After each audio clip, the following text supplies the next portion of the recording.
Good evening. You're flying with Pod Squadron podcasts. All wings report in. This is Pod Job standing by. This is Pod, maybe no longer Twitter anymore, standing by. We'll see how that goes. I'm not on Twitter, so yeah, I'm Children of a Lesser Pod, standing by. Pod, I got nothing. Standing by. Okay, we'll work on that. All ships to attack formation. Mission objectives to talk about the Star Wars in movies, streaming, animation, books, themed experiences, your art, and inspiration from the galaxy far, far away. Today's flight plan includes Star Wars news, news items that are buzzing right about now. Also, the Obi-Wan Undercover art from Star Wars Clone Wars. And for all of you out there, all comm channels are open. Follow us on Twitter, Facebook, and Instagram. Find us on YouTube, like and subscribe, and hit the bell icon so you know when we have new content. But first, I'll be your squad leader for today. I'm Andy Lowe, aka the Chinese Pirate, director, storyteller, puppeteer, performer, and fight choreographer. On my wing is Tracy. Hi, I'm Tracy, also known as Hot Nerd Girl. I just realized that most of my lights aren't on. I've got a slightly different set this week because I have to do a big work presentation tomorrow from this spot. So I just sort of threw another cover on top. So don't mind me. It is the Mondayest of Mondays. Yes. And on my other wing is Jason. Hey, my lighting's terrible. My shutters are beaming in this weird, yeah. So Tracy, you look great. I look like I don't know what's going on. But yeah, nerd, filmmaker, toy collector, just like this other guy with his cool stuff. Look at him. And of course, joining us is Kenji.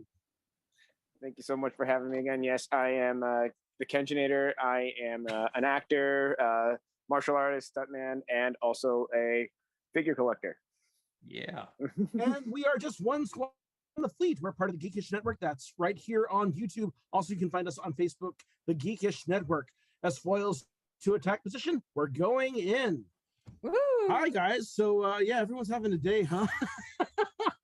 Yep. Perfect storm. Perfect storm day.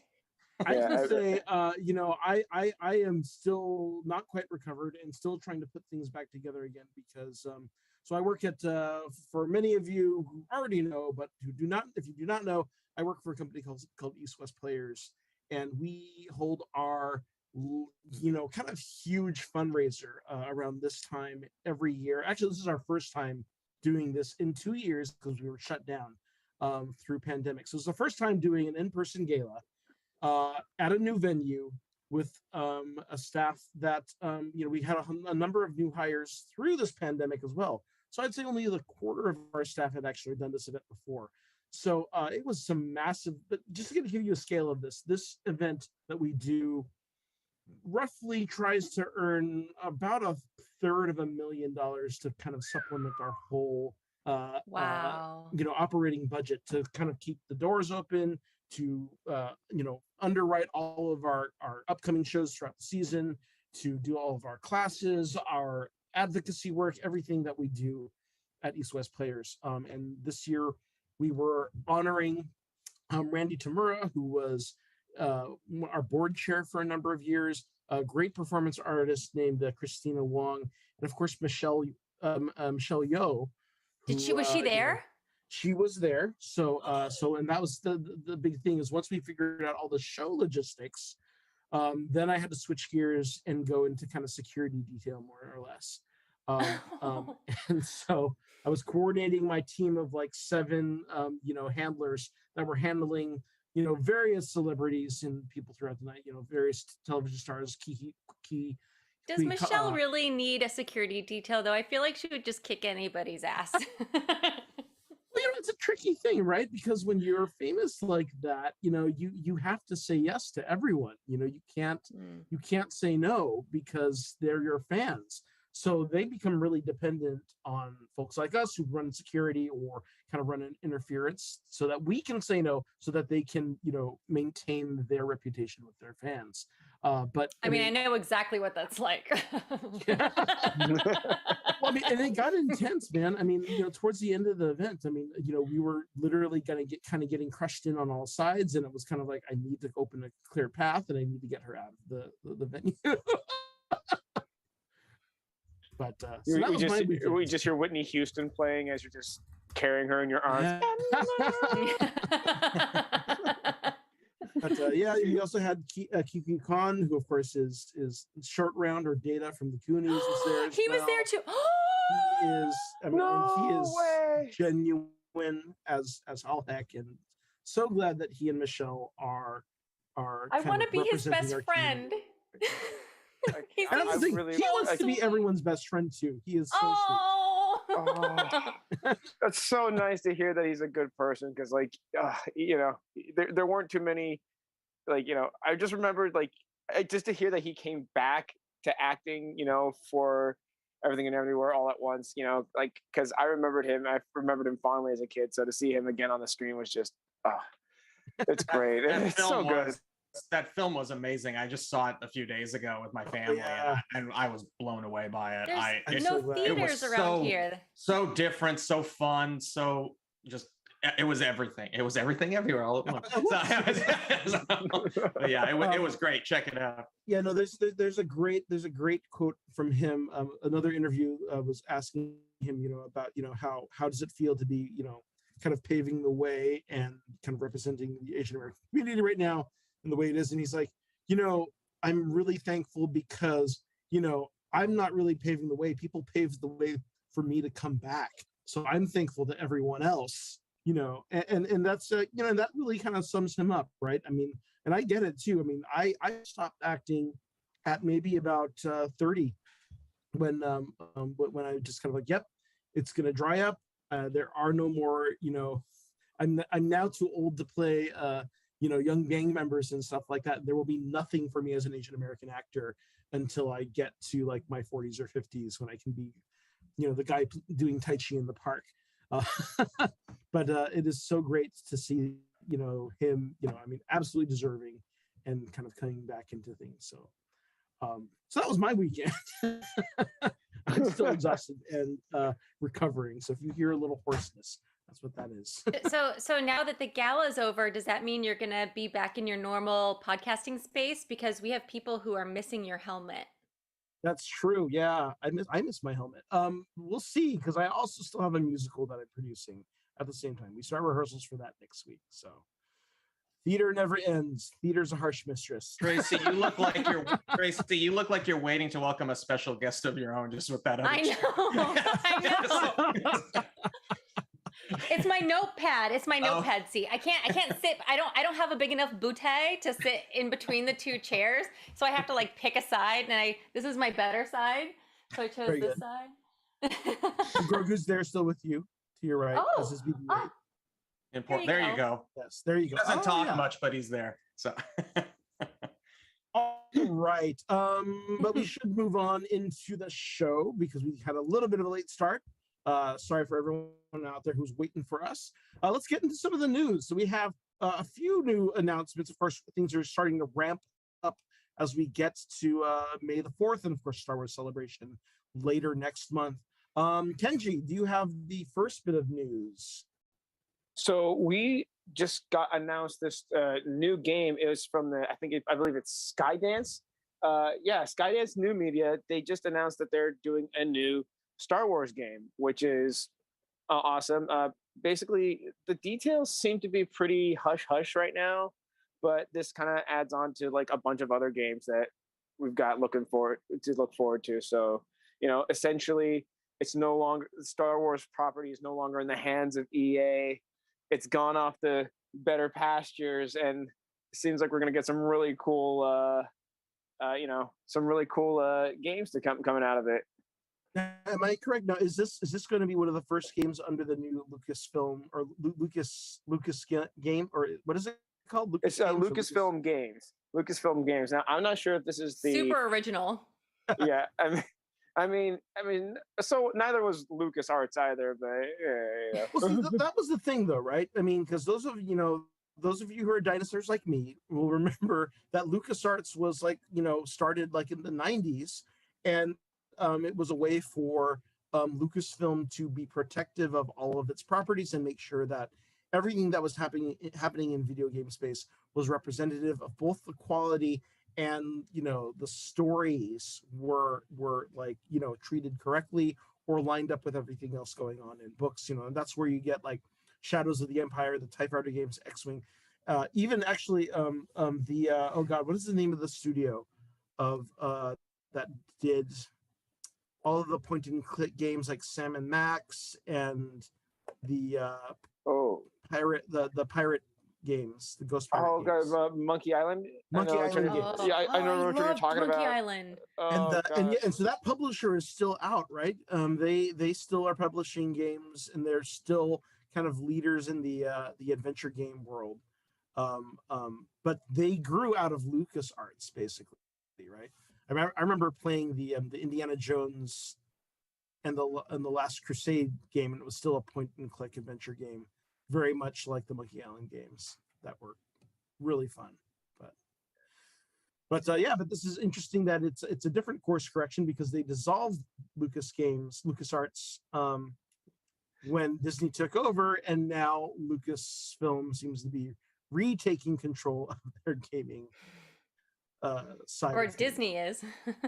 Well, I feel like that's kind of the best step, honestly, because I mean, I don't know if anyone remembers what happened the beginning with Battlefront 2, but it was just kind of a mess. So it's good to see that they're trying to bring it all back together, keep it protected. But we got I see it's kind of ironic, but it's whatever. It is what it is. Battlefront 2 was awful. I'm sorry. I played that for like weeks with a friend, and I was like, okay, I think I'm gonna like this more, and then we just gave up. It was just such a disaster. It's a guilty pleasure of mine. I still play Heroes versus Heroes, and I run around as Obi-Wan. There's very few games besides the Xbox game where you can actually really play as Obi-Wan Kenobi, and he's like my favorite character. So what are you gonna do? So we have other playthings to talk about, right, Jason? Oh yes, there's a new Lego set out. There it is behind me. I'm kind of in the way of it, but fancy. Yeah, it's a fancy land speeder there. It's 1,890 pieces. Features a new molded cockpit, a plaque with vehicle elements, and 2 minifigures for display. You got Luke and C-3PO, and so buy that for you. It's pretty cool. That's pretty cool. Yeah. That does look awesome. Like, my next question is this: now the figures that come with it, are those just going to be the standard Legos, or are those going to be like kind of slightly bigger? Like, as I remember at one point they had like the Technic figures that like. No, they're like, the really standard. cool. They're the standard Legos. They're not anything like C-3PO isn't like real gold or anything. So yeah, but no, I think I don't know how much it was priced for. I didn't get that far in the. But $800 million. Yeah, if it's anything like other Lego sets, it's probably at least $100 something bucks. But yeah, I mean, it doesn't say the price here. But yeah, I mean, hey, if you like Legos, they always found it. I always found it funny about how with the speeder, anytime you saw it and R2D2 was riding, R2D2 was just kind of lying flat in the back. He was just sort of like, he was like. Yeah. Luke just got some motorcycle straps and just kind of put them on the hood. That's like me. Just lay me in the back with motorcycle straps. Like R2, you're just gonna have to take one for the team, slide you sideways, and off we go. So I mean, yeah, we'll take you out when we get the Mos Eisley, but yeah. Yeah, I mean, I remember the old the Kenner action figures. From not from the 70s, but from the one from like the 90s. I remember that I actually had that land speeder. I remember they had pegs in the backs of the seats because you had to. That was the only way you could get C-3PO and R2D2 to actually stay on the speeder because it had a rolling function on it. And the only way you could see was you literally had to put their feet onto the thing. So C-3PO was sitting, very rigidly in the back, and R2D2 was lying flat. It was really fun. I remember those. I'm actually impressed with all these Legos that have been coming out lately for sure. Like. They look great. Like the Bespin Duel one that they came out with recently too looked fantastic. And I've got like a life-size Mjolnir that I'm waiting to build. All the head busts too that they've come out with, are like fantastic and well done. So yeah, I mean, there's a lot out there for Lego enthusiasts now. So if you want more, okay, so that's great. Our last bit of news. Yes. Now we have two bits of news about Obi-Wan, correct? Yes. There's a woman. There's a girl power. She's the first female composer for Star Wars. Her name is Natalie Holt, and she composed the Obi-Wan theme. She also did some stuff for Loki and the new Batgirl film that's coming out. So that's exciting. And she's doing all the scoring for the Obi-Wan series, correct? I believe so. She's definitely doing the theme. Well, John Williams is still doing the theme, correct? And then she's just doing all the episodes. Yeah. I believe. Yeah. She's doing the scoring. But I think John Williams has to do. You're right. Yeah. John Williams did the theme, and she's doing the rest. Yes. Just kidding. But Monday. It's Monday. Star Wars composer. Yes. Yeah. Woo. You're right. I did quite enjoy the score for Loki actually. So that should be fun. Yeah. She did the Miss Minutes theme. Yeah. Oh, nice. What else you got, Jason? Oh, do I have something else? I thought something else. No, we're moving on. Let's go to segment 2. Segment 2. Yeah. There was that Ewan McGregor is officially announced at Star Wars Celebration. Oh yes, sorry, I missed that. So, yeah, he is there. His photo ops and autographs were both $300 a pop, but they sold out immediately. So if you want one, sorry, but you saved yourself $300. So I would say anyone going to Celebration, start looking at the panel schedule now, because you're gonna have to figure out what lines you're gonna get into as soon as you arrive. I keep hearing, Hayden's going to show up too, and that's going to be. I can't imagine he wouldn't. I mean, right. That's going to be a big deal. Maybe he'll do a Tom Hiddleston Loki entrance, and then just be like, "Peace out," and like. No, I think drop his lightsaber. And no, like Ewan McGregor will come out. Ewan McGregor will come out on the stage, and then he'll come out below just so he can say, "I have the higher ground." and then they'll just punch each other, and it'll be great. I was actually thinking rather that we actually have a video of Ewan McGregor redoing the entire beginning chase scene monologue from Train Spotting, but instead of being chased by the cops, it's him as Obi-Wan. He's being chased by Hayden in the Darth Vader uniform, and he's doing a slightly variation of the monologue. A dead Grogu crawling across the ceiling. Oh God.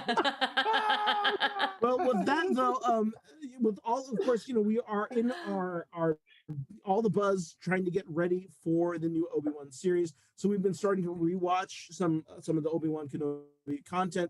We have checked out one series arc from Clone Wars. We're checking out another one this week.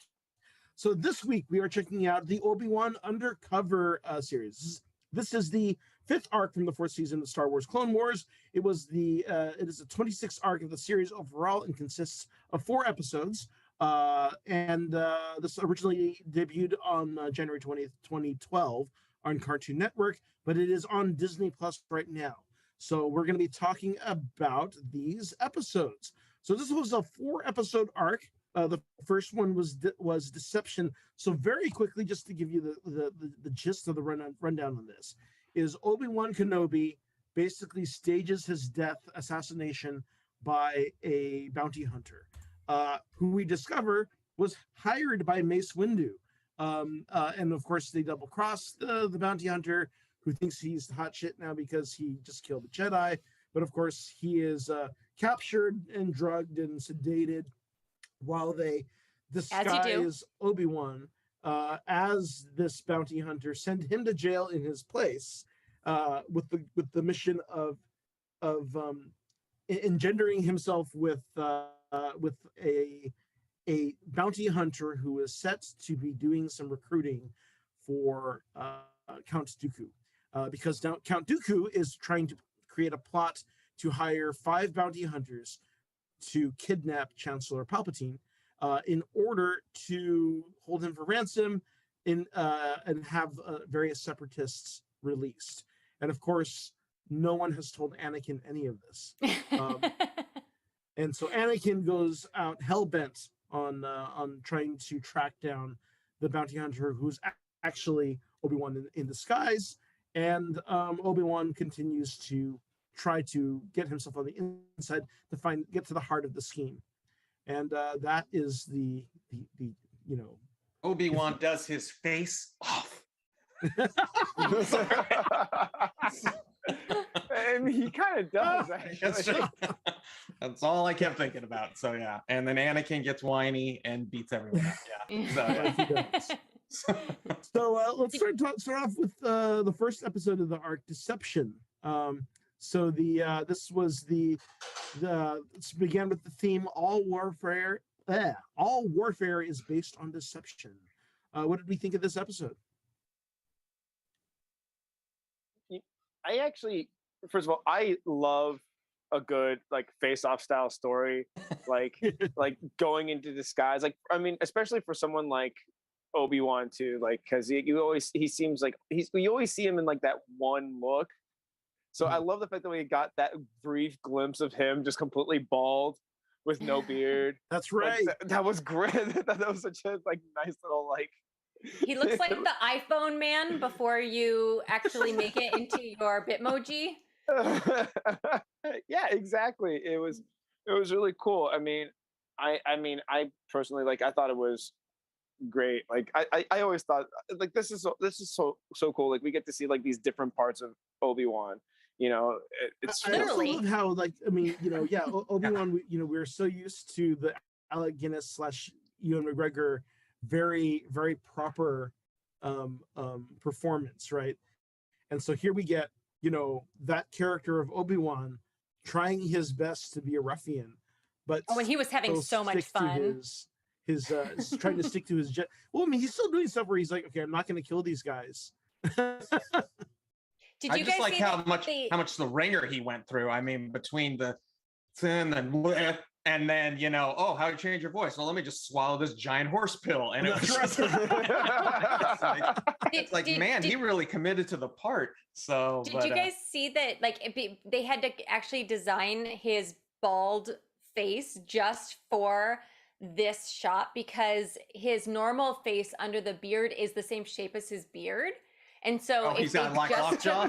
Yeah, if they just took off the beard, it would be horrifying and not recognizable as Obi-Wan.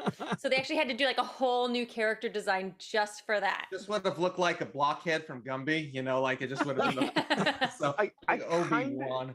So I kind of want to see that version of Obi-Wan though, a little bit. Right? Yeah. Like it's kind of it's like the chia pet donkey in the bloopers for Shrek. You just kind of want to see Actually, it. that's what we need. That's we need the Chia Pet Obi-Wan growing out a beard. Chia right? Pet Oh, where the hair texture is just wrong. I would love that. They'll be selling it at Celebration for There you go. $400. Yes. We also get to see a good deal of Cad Bane in this because Cad Bane is also kind of a competitor to Obi-Wan once he gets thrown in jail, right? Yeah. Yes, but we also get to see him bride baby Boba Fett. He's like somewhere in the 12, 13, 14-year-old range in jail. And we keep still seeing all voiced this. by his original actor too. Yeah, and we keep like in the Book of Boba Fett, we got to see kind of their relationship as older men, but in this, we get to kind of see the beginnings of where that kind of all started, right? Right. Of Cad Bane working with Boba Fett, and he's so like whiny and cute. Like, I'm gonna kick your ass, meh. It is really interesting, actually, kind of seeing. So they do this whole escape thing, right? Where where Obi-Wan has to gain the trust of oh gosh, what is his name? We were just saying Marvolo Eval, the Right. Harry Potter wizard. Yes, Tom Marvolo. so yes, so Moralo Eval. He is Tom Riddle. yes, Tom Riddle. So Obi-Wan and Tom Riddle escape with Cad Bane. Coffins. So Yeah, but ultimately, of course, so this is what I wonder. So Chancellor Palpatine tells Anakin that the Jedi don't trust you, and they won't put you on this mission to track down Rocco Hardeen, who is actually Obi-Wan. So I'm going to put you on a mission of my own to track him down under my direct order. Do you think Palpatine Also, knows he specifically says it's because that one of the reasons is because Anakin is emotional, which the Jedi are always trying to suppress that part of them, right? And the ties. And he's like, I see that as a strength of yours. So right. I disagree with the Jedi. I think that you need to foster this. Yeah, I mean, definitely we see the seeds of that manipulation. But here's a question: do we think Chancellor Palpatine knows that Obi-Wan has been gone undercover? I think he knows. If he doesn't know exactly, I think he knows that something is afoot. Yeah, plus, I think he always has his hand in the pot. I mean, he definitely has some inkling that something's going on, but yeah. Yeah. Well, because we know he's probably in on his kidnapping plot, right? Yeah. But it's the question of, does he knows that the Jedi are also engaging in subterfuge? He knows all. He knows. I mean, all. I would definitely. I mean, I guess in a way, I don't know if he necessarily knows, but he's expecting it. He's the puppet master. He's pulling all the strings. So it's like he's like, oh yeah, I did. It's like, I know this is gonna be happening. I know that this is probably gonna be your reaction to this. So yeah. Well, he seems to care. Everybody is so concerned about him, and they actually seem to have genuine care for the Chancellor, and he seems very flippant about that and what they're thinking, what they're feeling. He's just like, whatever, I don't need this, blah blah blah. Except when it comes to Anakin. And I think that everything that he does, whether he knows the details of it or not, it's a good test for Anakin. So right. If he sends Anakin out and Anakin wins, then he's passed some other sort of test, right? If he fails, right. Then he is not worthy of being his apprentice, right? Like everything is moving in that direction. It's the long game of trying to get Anakin into the needs to go earn the Palpatine merit badges. Yeah, it's exactly what's going on. Exactly. Yeah. And by sending him off on his own, he's making sure that he's not part of the Jedi team. Right. Yeah. It makes him more isolated and right. Sows more distrust. Yeah, I love the fact that the Clone Wars series have also been able to like expand in a way, kind of like how long this manipulation and this distrust has been building inside of Anakin, as opposed to, because the movies kind of make it seem like a very short, like almost like a Anakin, you should betray them. I don't know. You sure we got cookies? Well, I do like cookies, man. Like, so It makes the prequels Well, I much believe more the watchable, Jedi. right? exactly. Yeah. There's a lot we get. I mean, I don't know if that's George Lucas in the background going, I planned this the entire time. You know, this was my. Well, I always planned George this, but did or if have it was Dave input. Filoni. Very good. Yes. George Yeah, did have George was input in on the animated all of series. these Yeah. pitches, yeah. Well, I mean, I know he has Um, input, but like, how much input was that of his, though? Is my next question. I mean, Actually, okay, I mean, so there are interviews with Dave Filoni where basically, like, he basically pitches the whole season. Where like these are the things Yeah. that should happen in this year, and then basically Dave Filoni takes all that and goes, okay, how do we make all of these things happen over the course of 28 episodes? like down to the tattoo on Obi-Wan Reiko's head. Like it was George Lucas who very specifically said, I want the circle part. I want it to look more like a birthmark than a tattoo. Like that was really? George Lucas. Yeah. Okay. All right. I mean, Then well, and and you redacted. can tell, right? Because like like when there are episodes about droids going off on their own mission and commanded by a teeny tiny little general, or like when there's like an obligatory Godzilla on Coruscant story, right? It's like that all George, right? Well, I will say that the droids on their own episodes, I And feel Face like Off. I feel like a lot of that might be just. I love that that's a little bit kind of like obviously like a little wink nudge to the old droids animated series, but Yeah. a lot more tolerable, mind you. But I do, oddly enough, I don't find them as annoying as I thought I would be. Originally, when I first saw them, I was like, but yeah. So I actually do like them. I do love what they do. Let's move on to the second part of this arc. So this was Yes. the friends and enemies, the theme of which was keep your friends close, but your enemies closer. So there's now Obi-Wan has escaped with Cad Bane and Moralo Eval, and he basically forcefully crash lands the ship in order to help them get away, and also get another ship and move them along. They try to go get another ship, and we also see more of this sowing distrust in Anakin. Oh, actually, this is where he sends Anakin off. Yeah. And it's after it's the end of this episode where Anakin actually catches up with them, right? Mm-hmm. Yeah. Don't follow me. Yeah, he does a Spock broken nerve pinch Yeah. and puts him to sleep and is like, don't follow me, Anakin. Or if you remember Dark City, it's just sleep. Oh God. I just wanted to see what that guy was so whiny about, because Cad Bane poked him with a toothpick, and then that just ruined the whole. I was like, That's right. it was like, did he actually stab him a little bit, or what? Yeah, we also get to see Cad Bane shoot a guy because he wants his hat. Yes. I know. We are also watching. This is the episode where we start to really see Obi-Wan kind of like trying to find secret ways to not kill people, Mm-hmm. and of course, not blow his cover, which is really Right. interesting. Right. Yeah, no. Wait, isn't there a guy that also like throws his sandwich at Cad Bane? Like it's like it's just like a last ditch effort, and he's just like, I have nothing else but bread. Yeah, it's like, I regret nothing. Yeah. I will say though that the crash landing that happens in this episode, I believe it's this one, Yeah. when the three bounty hunters first crash land on Nal Hutta. That crash was probably the most epic crash that I've ever seen animated in the Clone Wars. If you ever get a chance, watch it again. It's really well animated.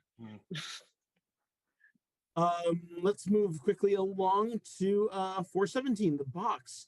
So this is when they've already managed to get another ship. They've evaded Anakin.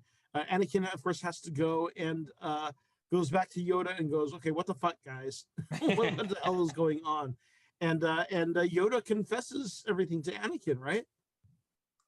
Yeah. And then alienates him more. He's Well, like, yeah, we don't trust We have you. to get his rage meter up there, you know? I mean, we're building towards him chopping off Windu's hands. So, I mean, it's... what is it that Yoda says to Anakin specifically? Oh gosh, hold on. He says, oh, actually, I think it's in the last episode, not this one. He says it's because you are unpredictable to friends and your enemies. Yes. Right? Yeah. Which is an interesting thing to say. It's like, you know, Yoda trying to positive spin this. But you know what threw me for the most for this episode is somehow Dooku has convinced these badass bounty hunters to all basically say, yeah, okay, like I'll die for this. Like that makes no sense in like the bounty hunter world. And you know, and then he tries to sell them like, but hey, if you make it, you know, like sure you'll get paid, but you'll also like go down in history. And the only thing I can think of bounty hunters caring about less is like going down in history. Like all they want is to like make their money and like go on their way, right? That made no sense to me. It's also interesting though, but right, because I mean it's an opportunity for us to really see the difference between the bounty hunters who are cutthroat and will happily and easily kill their neighbor to get ahead, versus Obi-Wan, who is helping everyone along and trying to get everyone through every But that's how Dooku knows that he's a Jedi. He doesn't know that it's Obi-Wan, but he knows that there's, and that's the theory, right? Is that the box is actually, it has nothing to do with the bounty hunters at all, because he already knows who he's going to take with him, because otherwise, why did Squid Dude make it to the end? Like they needed him at the very, very end in order to get through that last challenge. He could have died at any point along the way. So he already knew the team players that he wanted in this, but he also knew that there was somebody who had infiltrated this group. And so the box was really to root out the Jedi, whoever it was. I'm going to jump over to the last episode real quick, because I just wanted to comment also. Okay, so of course we have Squid Guy and Cad Bane and a few others, you know, of course, Obi-Wan as in disguise, and what's his name? Tom Riddle, Voldemort. Moralo Eval is on this team, and the plan is to use these holographic projectors as disguises, which is like just so shadow holograms. This is so much easier to animate if we just do this, guys. Can we just have, I don't want to make a whole new model with new clothes, please. Can we just but then also it tricks you. It tricks you because you don't know which one you're looking at, right? Sure. And they can use the same model for each one. Right. But they also used it on the Chancellor. Correct. Which and that I thought was a cool gag, actually, in terms of the heist of it all.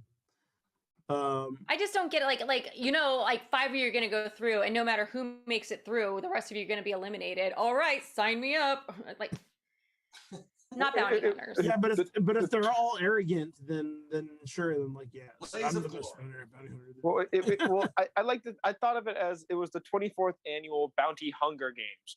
So right. Like we had to find the one that was the most worthy. Yeah, exactly. I mean, well, for actually what was hilarious was I if I recall, don't they start with, we finally filled the last 2 spots for the games. All right, that's awesome, we did it. And then right then Cad Bane goes, I like your hat. Bang. Okay, so we can't start the games yet, guys. We just lost one guy. We can't do this. I mean, if this hadn't come out in 2012, I would think that it was a play on Squid Game, since there was a dude that actually looked like a squid. Oh God, that's fair. Oh yeah, yeah. Wow. That edit is coming next week now. So. You called it. So okay, so they capture Chancellor Palpatine.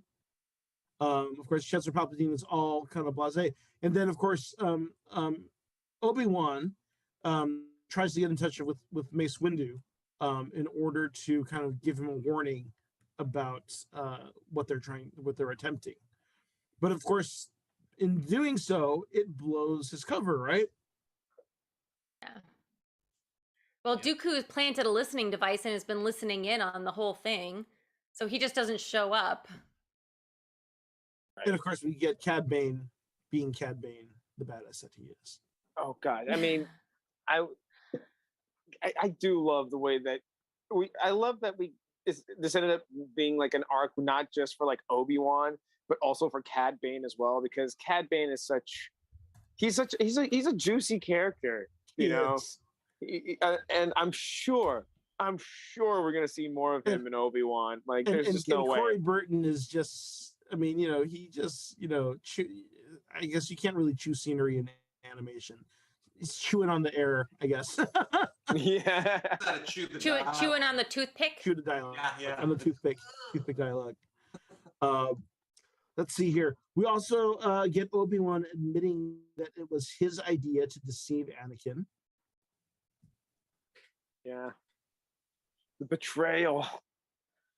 Which is a great little piece of that makes sense though, because Anakin would be able to sense him, and they needed it to be like a realistic reaction, and Anakin just is like sand.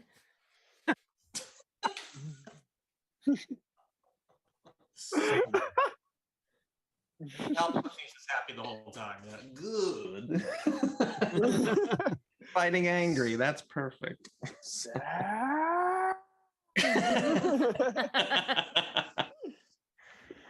But did you notice how, like, because so Anakin catches up to them and he's fighting. Oh, okay. So what it is that, like, you know, Dooku has kind of set this trap, right? And he's got the Chancellor, and Anakin like shows up and he's fighting Dooku, and the whole time the Chancellor is just sort of got this evil grin on his face. Like, the angrier that Anakin gets, like, the more he's just like, yes, right? And to add insult to injury, at the end, Obi-Wan swoops in and has to save him. And that's just like rubbing salt in the wound. And Dooku even points it out, and he's like, Obi-Wan, you're a formidable foe. I can't say the same for your Padawan. It's like, right in there, right in the ego, right? But we know that, like, Palpatine and Dooku are ultimately kind of like working together to figure out if Anakin is going to be like this chosen one Sith for them, right? And at the end, when Anakin says to the Chancellor, like, as long as I'm alive, you know, like, I'll always make sure that you're safe. And the Chancellor actually compliments Anakin. You see, even through the Raku, is it Raku? Roka? Raku? Anyway, even through that facade, Obi-Wan looks super proud of Anakin. Like, his face just softens and he's like, oh, that's my boy. But Anakin, of course, is completely mollified by all of this, right? Yeah. And it's also interesting kind of watching his interactions with Ahsoka through all of this, right? Because, I mean, he basically kind of, I mean, he doesn't exactly ignore her, but he kind of pushes her away in the process of all of this too, as he just gets more obsessive about what's going on.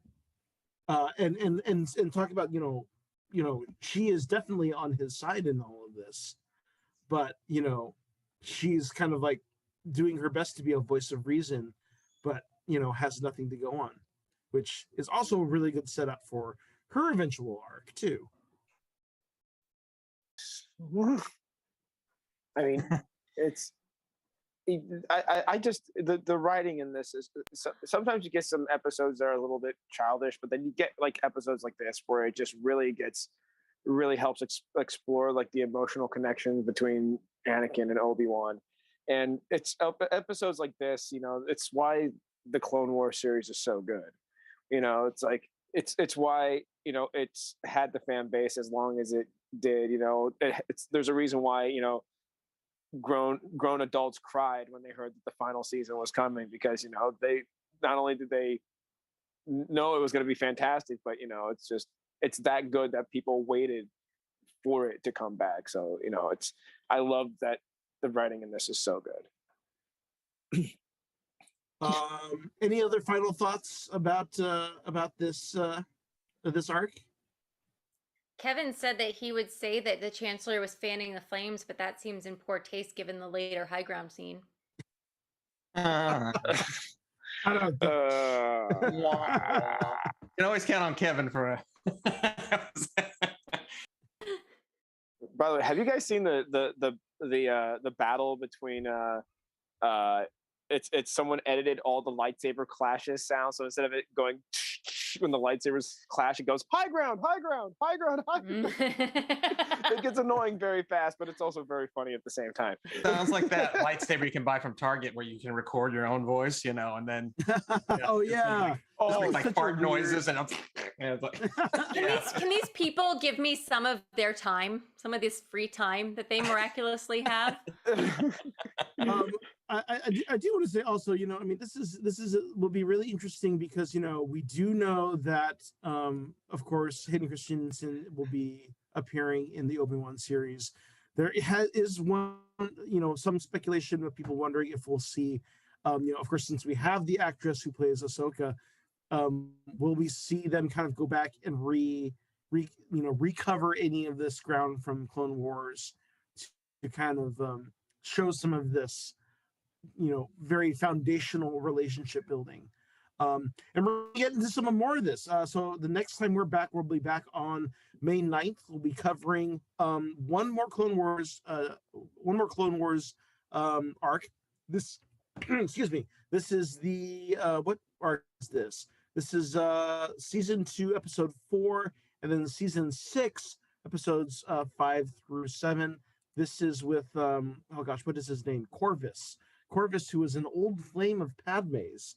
And we watch Anakin, start to distrust even more of the people around him. Of course, even in his personal relationships. So, yeah, and this is all in preparation for Obi-Wan. When we start Obi-Wan, which will start covering the Obi-Wan episodes on May 30th. So, yeah, we'll come back to that. How much do we want to bet that the second half of the Obi-Wan season is actually the Mandalorian? It's the rest of season 3 because we got the first 2 already. So yeah, are we gonna see Obi-Wan rescue Grogu? yeah. Or well, when we are supposed to get a baby Leia, right? Mando's gonna go through a time portal and they're just gonna meet up. That's what it's gonna all land. There you go. the world between worlds. Exactly. Oh, does that mean that Jimmy Smits is going to be a guest on the Obi-Wan series? I wouldn't be surprised because if Joel Edgerton is coming back. Isn't he already listed for Obi-Wan? I thought for an episode. I don't know if Jimmy Smits is, but I thought Jimmy Smits was too. Yeah, I could have sworn he was on there, but who knows? So yeah. That is our show. We're going to bring on the Geek Beast folks in just a moment. Tracy, as we're bringing them in, Tracy, do you want to check anything from the chat? Kevin wants to start the next show by playing Hey Jealousy. What does that mean? Is that a song? That's it's a song. Jim Blossom song. It's from the late 90s. Yeah, it's jealousy.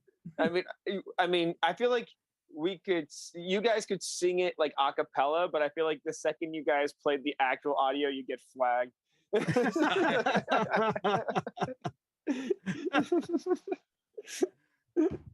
All right, let's see here. Do we have here? They are. Welcome. Yay! How you guys doing? Hey, friends. Not much. How you doing? Hey. All right. So, okay. Question of the day. Hear anything cool on Twitter today? It being bought. Hello. Yeah, we will be talking about it being bought. It makes perfect sense to buy something for $44 billion when you don't even make $1 billion in a year. So yeah, it makes it. Yeah.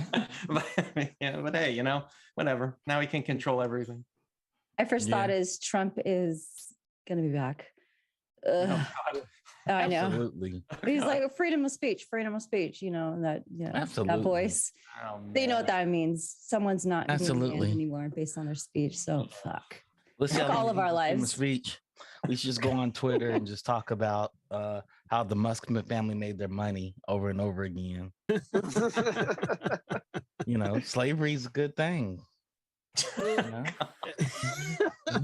There's a hot take for you. Yeah. You guys aren't used to it. Chuck goes straight there all the time. Yeah, it's real. We know it's coming. Tracy, I mean, I remember when It's like, you know, people work for free. You know, you don't have to pay health care. So I remember when Elon Musk first started to become a public figure, and it was like, okay, he was inventing cool things and leaving all the patents open as open source. I'm like, can you just go back to that, Elon? I mean, I don't know. I'm sure he did that, but this just doesn't sound like him, you know. I feel like I get the exploitation of people from other country vibes, you know, just like the African minds and everything. I'm kind of with Chuck there, but yeah, he should go back to open source and maybe not. I don't know. Well, be Elon. You have to think he did not make Tesla. He stole Tesla from the original creators of Tesla and golden parachuted them out of it. Right. He did the same thing for PayPal too. The engineers that made PayPal, he basically bullied them out of the company and took it. The sad truth is that this has been the business model since the 90s, though, right? I mean, there is no one out there who is building a business to make a sustainable business. They're building something that booms big that they can sell out and retire young, right? And we're all living in the Matrix anyways. This is true. That is true. But Elon probably owns it too. I mean, that's one of his big theories. He thinks we're already there. He's probably just a program in the Matrix. Y'all seen him talk. Yeah. He's a bad computer program. We're probably just Twitter bots and we don't even know it. We are the Matrix according to him. He's just buying it back to control it. Bunch of drugs and sit in the hot tub with your brother and just be like, dude. Where he gets all his best ideas. Yeah. This is just another one of his ideas. Yeah. So how was today's show? I actually missed it. I'm sorry about that. That's unbelievable. It was the best show ever. I know y'all have Kenji and Grogu here. Come on, Chuck. Come on. Tracy's interviewing Grogu after. No, Grogu. Marvelous expose, 3.5 hours long. I think we did quite well considering we all have had a monster of a Monday. Yeah. Monday for 3 months. So. I was telling these guys, so I got to briefly meet Michelle Yeoh, and really nice. Cool. So jealous. Jealous. She is right. What's it like? What's it like being around a legend? She is everything. She is everything all at once. She's get it. Very genuine. Both she and Kiwi Kwan were just just so glad to be there and so genuine, and they get it, right? They absolutely get it.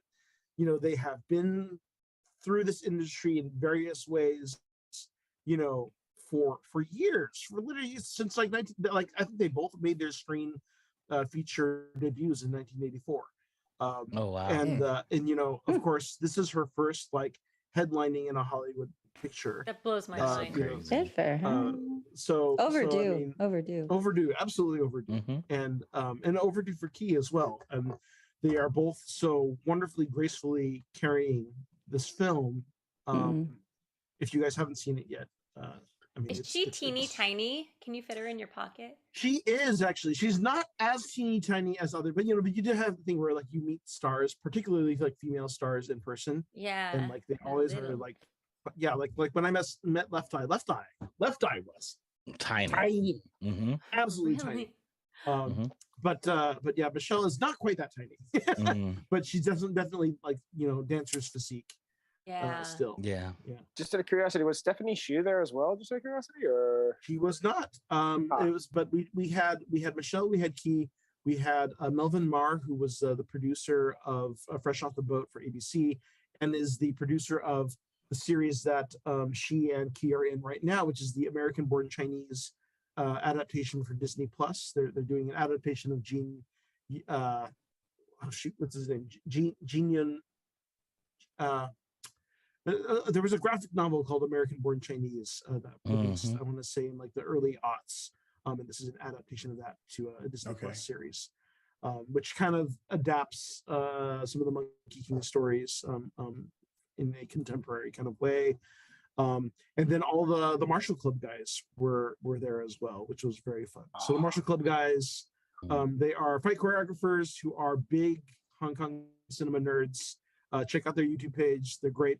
But they, of course, have had a hell of a couple of years because Andy starred as the Death Dealer in Shang-Chi, and then both brothers were the fight choreographers for this film for Everything Everywhere All at Once.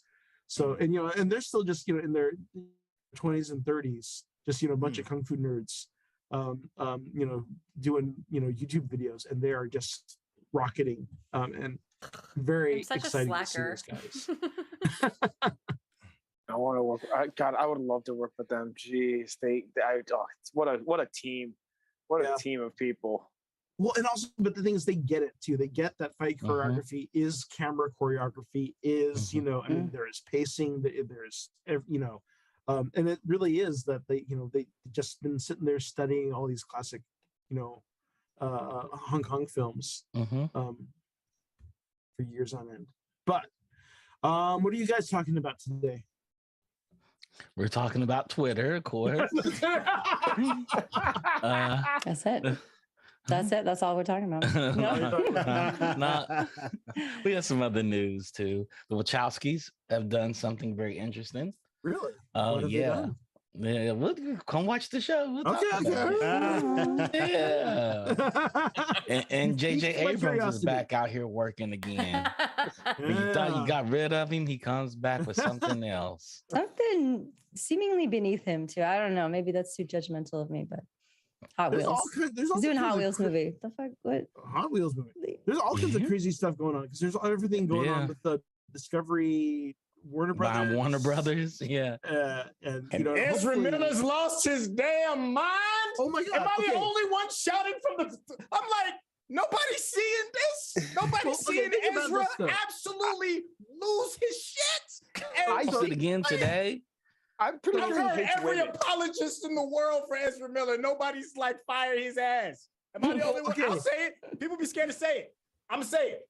Fire his crazy ass. You heard it first. Crazy. Better hear. Well, but here's the thing. What did he do today? So now that they have Warner Brothers, like item 1, what the hell do we do about Ezra Miller? Item 2, what the hell do we do about Amber Heard? Item 3, what the hell? I mean, like the entire. Put them in a movie together. What does Ezra Miller do? I'm just crazy out. Oh, Ezra Miller is crazy. Drunk, throwing chairs at women. He cracked folks in the head with chairs. He choked a woman out against the wall. I heard choked a woman out. Yeah. I heard an interesting stat on him that in Hawaii you are more likely to be beaten by Ezra Miller than bitten by a shark. Yeah. Yes. Yeah, they really broke down the stats, and they're like, they're more likely to get hit by Ezra Miller than you are to get hit by a shark. And then meanwhile, Hawaii is buying crocodiles to try and cut down on the shark population. Everything's crazy. What the hell's going on? Oh my gosh. We're in the alternate timeline. I've accepted that years ago. We're in the end game. I was like Ezra. I just accepted that. You're supposed to be DC's version of Tom Holland. You're dropping the ball. Literally dropping them. They looked at you and said, "You are Tom Holland." Just bring back Michael Keaton, and then we can ditch him. They're going to do something. Grant Gustin for mayor. Yeah, watch out. He's going to be our president in 2 years. Just careful. All right, so that is our show. You should stick around. You get all this scintillating conversation about all the things, all the crazy ass things in the multiverse of madness that is just real life, sadly. Yeah. But come back and see us in a couple of weeks. We'll be back here. Like I said, on May 9th, we're going to be talking about the Clovis arc, which is a couple of episodes in, what are those episodes? Season 2, episode 4, and season 6, episode 5 through 7. We'll be back on May 9th, so watch those episodes before then. We want to see all of your Star Wars creations. Do you cosplay? Do you make fan films, build droids, build models, sell stuff on Etsy? Show us all your Star Wars stuff and show us how it has inspired you, and we might feature you on the show. Thank you for joining us here tonight. We're on the Geekish Network. Every other Monday night, we'll be going back to every week once we start episodes of Obi-Wan. Please follow Geeks Network on YouTube and Facebook and subscribe to the channel. Thanks for joining us here. Also, check all the schedules for all the other great shows on here throughout the week, or stick around and watch Geek Beast. Thanks on the flight deck to Rodney, and we are the Pod Squadron. So check out all of our content on podsquadron.com. Like and subscribe. Follow us on Twitter, Facebook, Instagram, and YouTube. For podcast subscriptions, you can subscribe on Apple Podcasts, Spotify, Stitcher, or your favorite podcast app.